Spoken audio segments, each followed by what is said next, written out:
Getting into FPV in 2025 has never been easier. With more companies producing buy and fly quads and parts to build your own, the options are endless.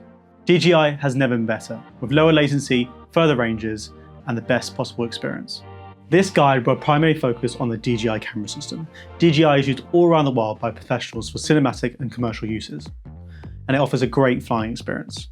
That said, DJI might not be the best for you, so make sure you do your own research before deciding which ones to get. So without further ado, this is my step-by-step guide to starting FPV in 2025. Step 1 is to decide how much time and effort you want to put into FPV. First of all, think about your goals with FPV. Do you want to just get into FPV for fun, just to fly without learning all the technical know-hows? Or do you want to learn how to build your own quad? Do you want to learn how to PID tune and solder and put all the parts together?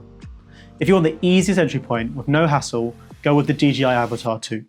It is the bind and fly quad. That means you just set it up, you bind it together, and you get to fly. It's the very easiest entry point without learning all the technical know-hows of FPV. However, if you want the very best results from FPV, you want to know all the ins and outs, you want to build your own quad, you want the very best flying experience from FPV, then don't go with the DJI Avatar 2. If you do go with the DJI Avatar 2, then you want to get the DJI Controller 2, or 3, rather than using the motion controller. You'll get a better accuracy and a better overall flying experience. Keep in mind that I regularly hear from people that do get the DJI Avatar 2 or 1 and they quickly want to progress to something different outside of DJI. Step 2 is to get yourself a transmitter. A transmitter is commonly called a controller, and you want to get one of these first because that way you can start practicing on a simulator before you get out into the real world. There are 3 main controller protocols to choose from. DJI protocol, which works seamlessly with the DJI 3 and DJI 4 air units, so you don't need an additional receiver to connect with. You've got Crossfire and EOS protocols. They require an external receiver wired into the drone. They are often preferred over the DJI protocol because they offer better range and reliability. It's quite hard to decide between the two, and they're very, very similar, so you'll find that a lot of people online use one or the other. Popular controller options include the DJI Controller 3, the TBS Tango 2, Radiomaster TX16S, Radiomaster Boxer, Radiomaster Zorro. Some controllers have built-in transmitter modules, whilst others require external modules. Do your research and pick the one that suits your needs. Step 3 is to practice on a simulator. Flying FPV for the first time is hard, and it doesn't matter how many times you've flown a helicopter in a video game, flying FPV outside is a completely different experience. And it's crucial to practice on a simulator before doing it outside. I'd recommend practicing for about a month before doing it for the first time outside. This way you're going to save money on costs on breaking your drone and crashing it. Step 4 is to build or buy a bind and fly drone.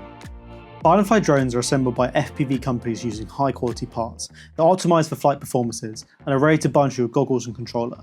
Brands like iFlight, GepRC, Odyssey RC, Flywoo, and many others offer excellent options. Custom build is building your own drone, and that gives you a deeper understanding of FPV and prepares you for the inevitable repairs. Crashes happen, and knowing how to fix your drone will save you time and money in the long run. If you have the time and patience, I recommend building your own drone. That way you're going to learn everything about FPV. But if you don't, a bind and fly drone is still a good way to go. Step 5 is decide what size drone you need. For outdoor cinematic flying, I recommend starting with a 5-inch drone. 5-inch refers to the size of the props that go on the drone. This will give you the best experience for outdoor flying. If you plan on flying indoors or near people, you'll want to fly a Cinewoop instead. These drones have propeller guards and typically use 1 to 3.5-inch props, making them safer for enclosed spaces or areas near crowds. When choosing a drone, think about where you're going to fly. Do you want to fly indoors or outdoors, or both? Recording capabilities. Smaller drones may require lightweight action cameras, while the DJI 3 and 04 can record 4K directly from the camera. DJI has really stepped it up this year with the DJI 4, and it may be good enough to shoot everything you want straight off of that. Otherwise, you might want to look at getting an action camera like a GoPro or a DJI Action to shoot from there instead. Step 6 is to purchase or build your drone. Once you've decided to buying a drone, it's time to act. If you're building a drone, take the time to carefully select which parts you need and learn how to assemble them. There are plenty of tutorials online and resources you can go to, like FPV Know-It-All. Step 7 is to get FPV goggles. In order to fly FPV, you need to get goggles that are compatible with your camera system inside your drone. Since this focuses on the DJI camera system, you'll either probably be using the DJI 4 or 03 camera system. Goggle options include the DJI Goggles 3. These are the latest and best in terms of specs. The the DJI Goggles N3, Goggles 2 or Integra. These are more budget-friendly options but still support the DJI 3 and 04 camera system. Choose the goggles that fit your budget and performance needs. Step 8 is to get some accessories. In order to fly FPV, you'll need to get some essential accessories. LiPos are batteries and you'll need them to power your drone. For a 5-inch drone, 1300 mAh 6S LiPos are recommended. Smaller drones, like Cinewhoops, may require 4S LiPos, and even smaller drones might even need 2S or 1S LiPos. You also need a battery charger. A compatible battery charger like the Toolkit RC M6D is a great choice. You'll also need spare props. When flying for the first time, you're probably going to crash a lot and get through a lot of props. I recommend getting at least 5 sets when first starting out. Step 9 is to check licensing and laws. You want to make sure you're complying with your local laws so that you're flying safely, not risking anyone, and aren't going to risk getting in trouble. Different drones, depending on how you fly them and where you fly them, will have different laws, so make sure you read up on everything to make sure you're flying safely. Step 10 is to go outside and fly for real. When going outside to fly for the first time, you want to take it in baby steps. Try hovering about 2 meters off the floor and flying in gentle circle motions in a big area.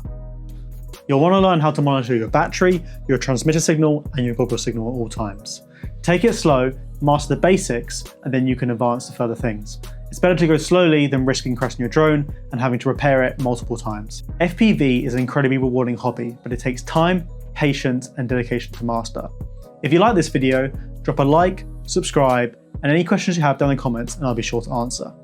As you can tell, I didn't go into a huge amount of detail in this video because I can't stress enough that you should do your own research. Figure out what type of drone and gear is right for you within your budget range.